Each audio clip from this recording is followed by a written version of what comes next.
Welcome back once again to the Orange Power Podcast. We're talking men's tennis and talking to the head coach, Coach Dustin Taylor. And, Coach, pleasure to have you with us here on the show. Thank you for having me. It's only fitting. I think this is the first time on the Real Pod since being hired. Well, it's good to have you here. I'm glad I got a chance to be the first one to talk to you on the show. So let's talk about tennis. Let's talk about men's tennis at Oklahoma State specifically. Yeah. What's the state of men's tennis right now for the Cowboys? Well, it's definitely a rebuilding period. You know, I took the job in June of 2021. We had one guy on the roster who had wrist surgery, actually, so 0 guys on the roster. And it was a complete rebuild last season. A young team. We only lost one senior last year. We only lose one senior this year. That was a grad transfer from South Florida. So, again, state of rebuilding, but second year rebuilding. And as you can see with the times right now, with the portal and all the ways that you can build a program, you know, and what Oklahoma State men's tennis deserves. You know, we're doing it rather quickly. Last year we ended, I think, 54 in the country. We're as high as 28 this year. And we go into tonight, I think, 38 in the country. Yeah, and we'll talk a lot about tonight because tonight's a big match, obviously, coming up. But, you know, it's interesting because this conference, now it's not what it maybe has been a little bit, but there was a time when I would have made a major claim that the men's Big 12 conference was the toughest conference in any sport, anywhere. Yep. Any conference, any sport, because it was just full of top 10 teams and impossible to navigate. Not quite so much this year, but, man, it's still a tough league. Yeah, you know, and I come over from the ACC, which had, I think, 6 out of 7 years they had national championship teams and 3 in the top 5, 3 in the top 10. Then you come into this conference, and right now we just came back from a road trip. We faced number 1 Texas on Friday night at their place, played them close, 5-2.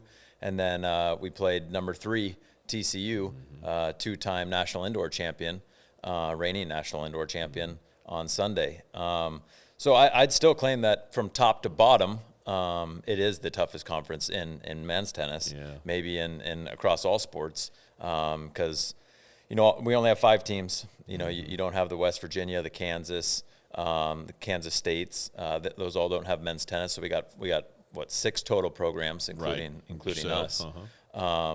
So all 6 are in the top 40, 42. I think Baylor's at 42. I think OU is at 40. Both teams that many would say are underachieving this year with the talent that they have and the program and the prestige. Those are 2 teams that have reached the NCAA finals in the last 5-6 years. And then you got us at 38. You got Tech at 30. And then you got 1 and 2 or 1 and 3 in the country. Yeah, it's the depth is incredible. It just simply is. Yep. I thought it was interesting. Again, just a point of conversation. TCU, because of inclement weather coming in, you started with singles and you didn't play doubles. I mean, that's such an odd thing because again, for rankings and for just competitive nature, it wasn't going to affect the match, obviously, but it's just so odd not to see a doubles result. Yeah, and, you know, they've talked a lot about doing changing the format, you know, to suit TV. You know, we feel like we have an unbelievable product. It's just it's not marketed fully. It's not getting the exposure that it deserves. Because if you ask fans that come, give it a chance, you know, the retain rate is rather high, just with how much pressure, how much excitement, how there's 6 courts all going off at the same time. So I've actually been an advocate of, if we're going to change anything, let's go singles first and just have a shootout from the start and have doubles be overtime. So for me, it was kind of fun because I got to see a format that I think is an option moving forward for college tennis in general happen.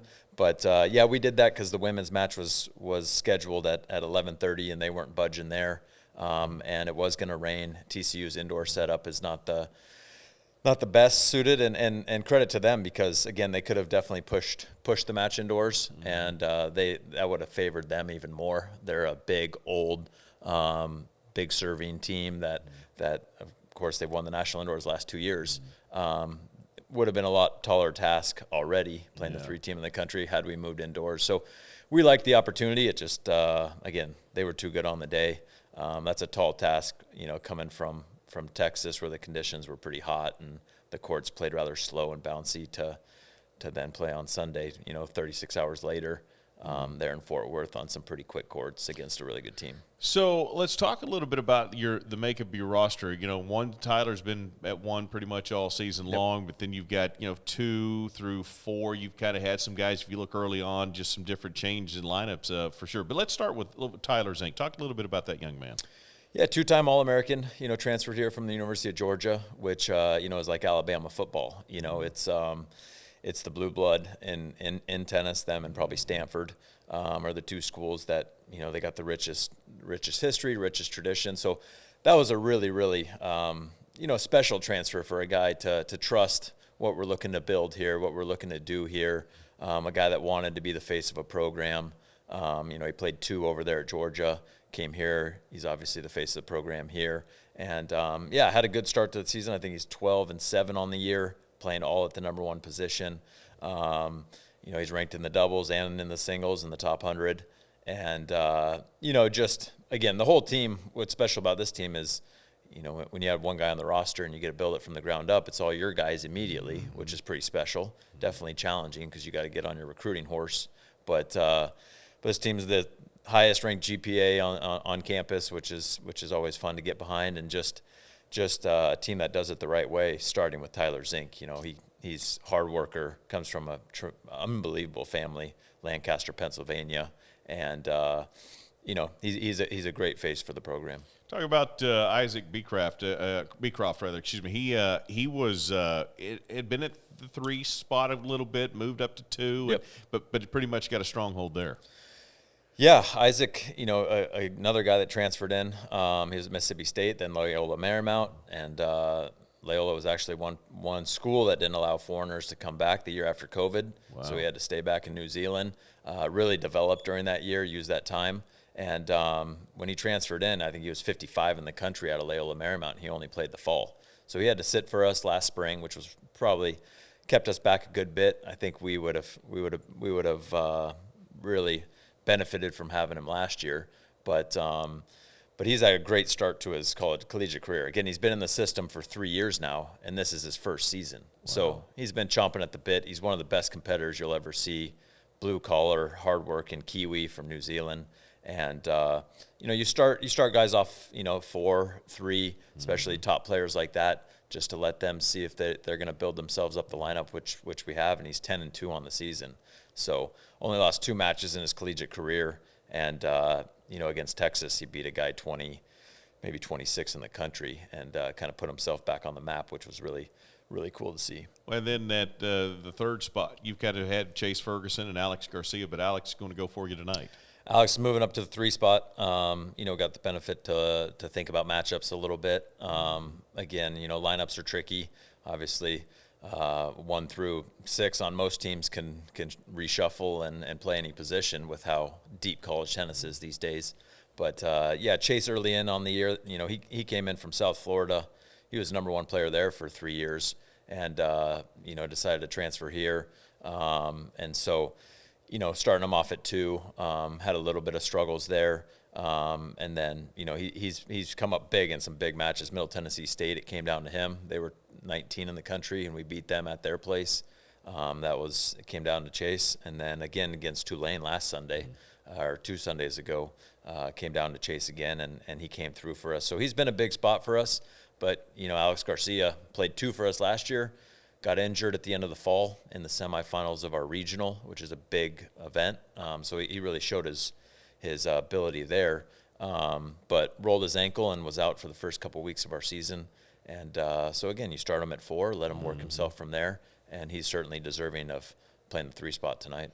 So let's talk about tonight. Obviously, it's Bedlam. The Greenwood Tennis Center is such an incredible facility. You talk about some schools not being able to handle, going indoors. Well, obviously, you guys don't want to go indoors either, but you could. I mean, it's an incredible place. And then to host Bedlam, yep. And it be such a huge match. I mean, this is a very evenly matched battle in Bedlam. Yep. And it just sets up for a really special night at the Greenwood Tennis Center.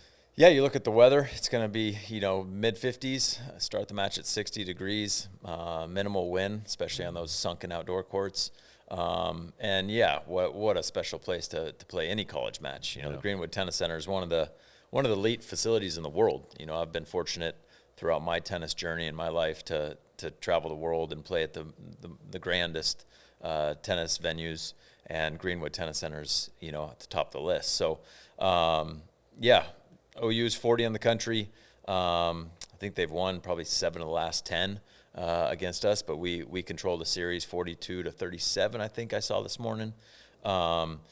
Again, they're coming into our place, which again, OU is.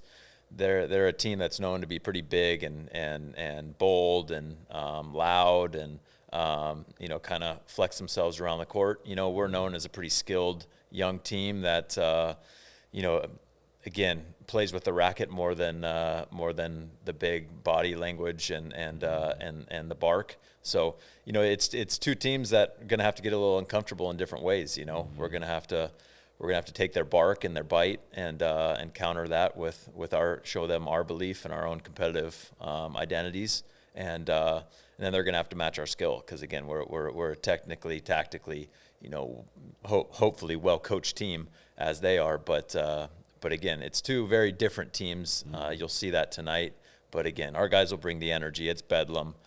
We learned a lot from last year over at Norman. We lost 4-3. We had all the momentum in the world, and the rain came.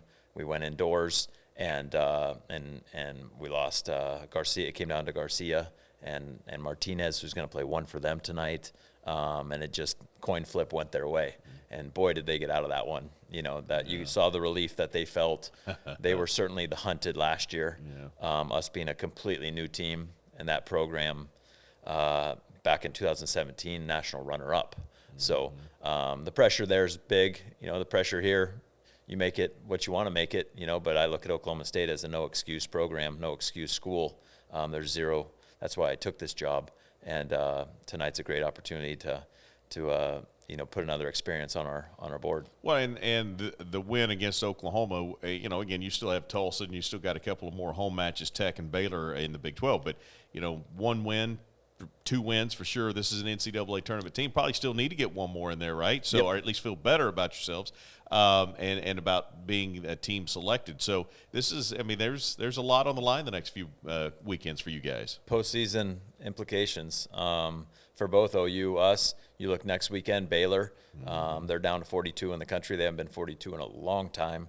And Texas Tech's 30. I think they're pretty solidified to be an NCAA tournament team. Yeah, we win all 4. We're top 25. We win 3. We're probably at 30. We win 2. We're probably right where we are. And we win 1. We're probably still in the tournament because top 46 make it. Right. But you know, again, you take it one day at a time.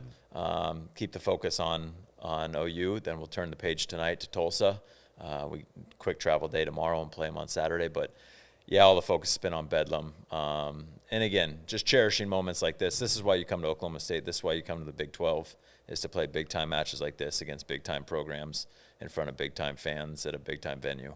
So, you know, I know you do take them one match at a time, but I do want to just mention Senior Day will be the fall next Sunday, the 16th, against Baylor. And again, you know, there's again relatively new team even to Oklahoma State, and I know that you don't have a ton of you know, older kids necessarily, but that's a special time, and that is just an opportunity for fans to come out and show the gratitude for what those young men have done. Yeah, and, you know, we got a lone senior in Chase Ferguson. All our other technical seniors are going to come back, use their COVID year. So he'll be the one that's celebrated. But, you know, another one that could have gone anywhere in the country this summer. You know, he had Vanderbilt. He had Pepperdine, who was a top 20 program last year.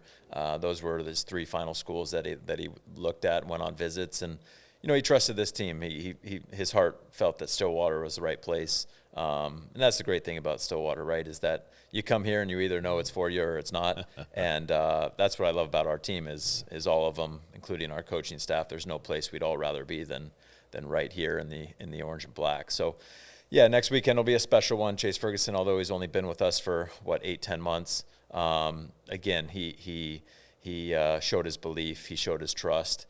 He's been a great senior captain.